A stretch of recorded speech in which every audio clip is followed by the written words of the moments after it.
상산고가 결국 자사고로 남게 됐습니다. 교육부 결정에 전북교육청은 참담하다며 격앙된 모습인 반면 상산고는 당연한 결과라며 환영했습니다. 영광 원전 건물에서 1m가 넘는 대형 구멍이 발견됐지만 전북에는 어떤 설명도 하지 않아 안전에 대한 우려가 커지고 있습니다. 만경강에서는 최근 유럽연합이 유해 외래종으로 정한 미국 가재가 빠르게 확산하고 있습니다. 현장 취재했습니다. 안녕하십니까. 전주 MBC 뉴스데스크입니다.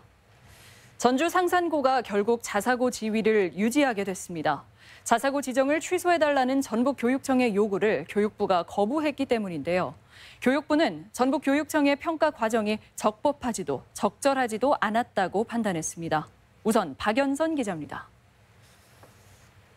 전주 상산고가 자율형 사립고 지위를 당분간 유지할 수 있게 됐습니다. 상산고의 자사고 재지정을 취소하기로 한 전북교육청의 결정을 교육부가 한 달 만에 뒤집은 겁니다. 상산고에 대한 자사고 지정 취소 동의 신청을 부동의함을 알려드립니다. 자사고 평가에서 상산고의 점수는 전북교육청이 정한 커트라인에 0.39점이 모자란 79.61점, 사회통합전형 4점 만점에 1.6점을 받아 미흡 평가를 받은 게 결정적이었습니다. 그런데 교육부가 이를 중점 검토한 결과 상산고가 사회적 배려 대상자 10%를 선발할 의무가 없다고 판단했습니다. 현행 초중등 교육법에 어긋난 평가였다는 겁니다. 부 자립형 사립고의 사회통합 대상자 선발 비율을 적용을 제외한다고 명시함에도 정량지표로 반영한 것은 재량권의 일탈 또는 남용에 해당하여 전북교육청 평가도 적절하지 못했다고 지적했습니다.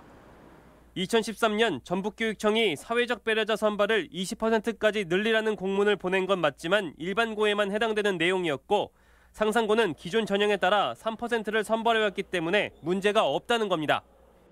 상산고 측에서 정량평가 기준이 10%로 설정될 것을 사전에 예측하기 어려웠기에 여기에 타시도보다 10점이나 높은 전북교육청 커트라인에 대해서는 교육감재량이 인정됐지만 수많은 형평성 논란이 일어 교육부 결정에도 영향을 미쳤을 것으로 보입니다. 한편 자사고를 스스로 반납한 군산중앙고는 지정 취소가 확정됐습니다. 익산 남성고 역시 자사고 반납 의사를 밝혀 내년부터 전북 지역 자사고는 상산고만 남게 됩니다. MBC 뉴스 박연선입니다. 이번 교육부 판단에 대해 전북교육청은 크게 실망하며 격앙된 모습을 숨기지 않았습니다. 반면 상산고는 사필 규정이라는 입장을 밝혔습니다. 이어서 김아연 기자입니다. 전북교육청은 교육부 결정 직후 공식 입장을 발표하고 격앙된 반응을 가감없이 드러냈습니다. 실망이라는 단어로는 다 표현할 수 없는 참담함을 던져주었다. 이어 함께 사는 세상을 지향해온 시대 정신과 노력에 교육부가 찬물을 끼얹었다며 더 이상 교육개혁이라는 말을 입에 담지 말라고 비난했습니다. 전북교육청이 문재인 정부 국정과제인 자사고 폐지에 사실상 선봉장격으로 나섰는데도 교육부가 화답하지 않은 데 대해 배신감을 드러낸 겁니다. 오늘의 이 결정으로 이른 것들은 회복 불가능한 것들이며 교육부는 중요한 신뢰 파트너를 잃었다는 것을 깨닫기 바란다. 평소 유은혜 장관은 자사고 일괄 폐지는 바람직하지 않다고 말했던 반면 김승환 전북교육감은 일괄 폐지 방식이 옳다고 맞서 오늘의 파열은 어느 정도 예견돼 왔습니다. 한 달 만에 자사고 지위를 되찾은 상산고는 즉각 환영의 뜻을 밝혔습니다. 교육부 결정은 전북교육청 평가의 공정성과 적법성에 문제가 있다는 걸 인정한 당연한 결과라며 우리 사회에 정의가 살아있다는 증거라고 말했습니다. 국민들의 교육에 대한 요구와 자사고 지정 목적을 온전히 감당해 실천하기 위해서 부족한 점들을 보완하고 잘 해온 점들을 개선해서 상산고 설립자인 수학의 정석 저자 홍성대 이사장도 교육부가 교육감의 재량권 남용을 막았다며 사필 규정이라고 반겼습니다. 전교조 등이 오늘은 정부가 교육개혁을 포기한 날이라며 비난하는 등 시민단체들의 찬반도 극명하게 엇갈렸습니다. 이런 가운데 전북교육청은 교육부 결정에 반발해 권한쟁의 심판 청구 등 법적 대응에 들어갈 전망이어서 상산고 사태의 후폭풍은 한동안 계속될 것으로 보입니다. MBC 뉴스 김아연입니다. 전라북도는 현재 호우특보가 해제된 가운데 막바지 장맛비가 내리고 있습니다. 현재까지 강수량은 군산 어청도가 132mm로 가장 많았고 김제 17mm, 전주 11.7mm를 기록한 가운데 내일까지 곳에 따라 최대 100mm의 비가 더 내리겠습니다. 이번 비는 돌풍과 천둥 번개를 동반할 것으로 보여 침수 피해에 각별한 주의가 필요합니다. 한빛원전 4호기 건물에서 1m가 넘는 대형 구멍이 발견돼 도민들도 안전에 대한 우려가 큰 상황입니다. 하지만 이번에도 전북 지역에는 별다른 설명을 하지 않아 근본적인 대책 마련이 요구되고 있습니다. 강동엽 기자입니다.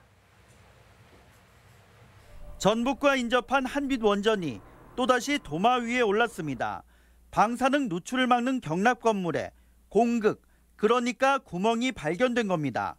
주 증기배관 아래 부분인데 길이는 무려 157cm, 남아있던 벽 두께가 10cm에 불과할 정도로 상황은 심각했습니다. 문제는 이 같은 사례가 한빛원전에 집중됐다는 점입니다. 국내 원전에서 발견된 230여 개의 공극 가운데 96%가 한빛원전에서 확인됐으며 부실공사 등이 원인으로 추정됩니다.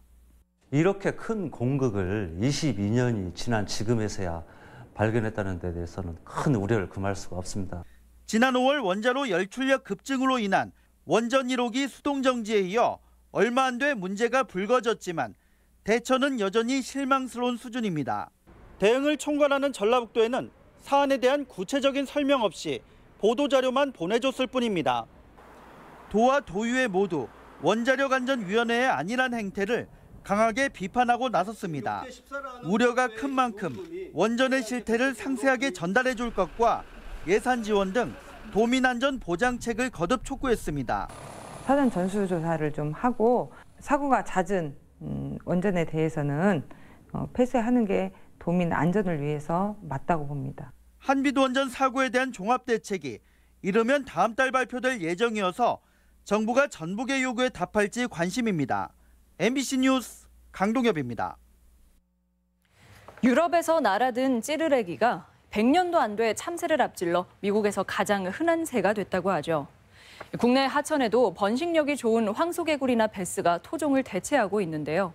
만경강에서는 최근 유럽연합이 유해 외래종으로 정한 미국 가재가 빠르게 서식지를 넓혀가고 있습니다. 조수영 기자가 취재했습니다.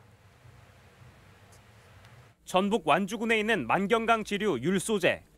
하천 생태계 조사를 위해 설치해둔 통발에서 붉은색을 띤 가재가 잇따라 잡혀 나옵니다. 북중미가 고향으로 흔히 미국 가재로 불리는 이 붉은 가재는 최근 만경강 곳곳에서 흔하게 발견되고 있습니다. 타고 여기까지 올라왔었어. 알가는 막 몇 년 전에 막 바글바글했어. 아무튼 여기까지 막 마을까지 올라오고. 그럼 수로 타고 막 올라오지 비 오면. 다 자란 미국 가재의 크기는 15cm 정도. 우리나라 토종 참가재보다 2배 가까이 큽니다.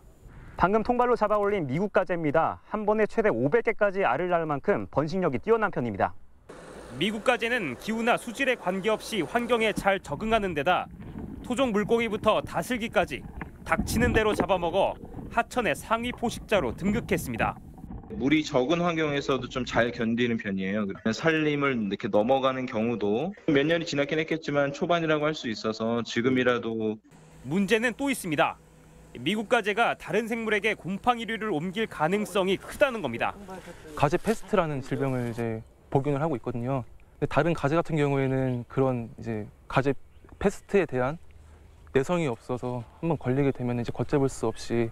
미국 가재는 지난 1997년 용산 미군기지 주변 공원에서 처음 발견됐는데 최근에는 인터넷으로 무분별하게 거래되고 있습니다.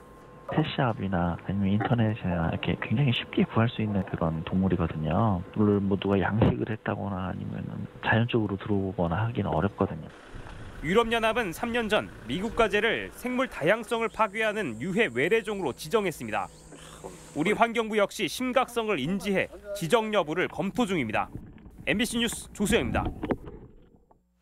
국민연금에 일본 전범기업 투자가 드러나 논란입니다. 국회 김광수 의원은 국민연금이 미쓰비시 중공업을 비롯해 75개 일본 전범 기업에 1조 2천억 원을 투자해 84%인 63곳에서 마이너스 수익률을 기록하고 있다고 밝혔습니다.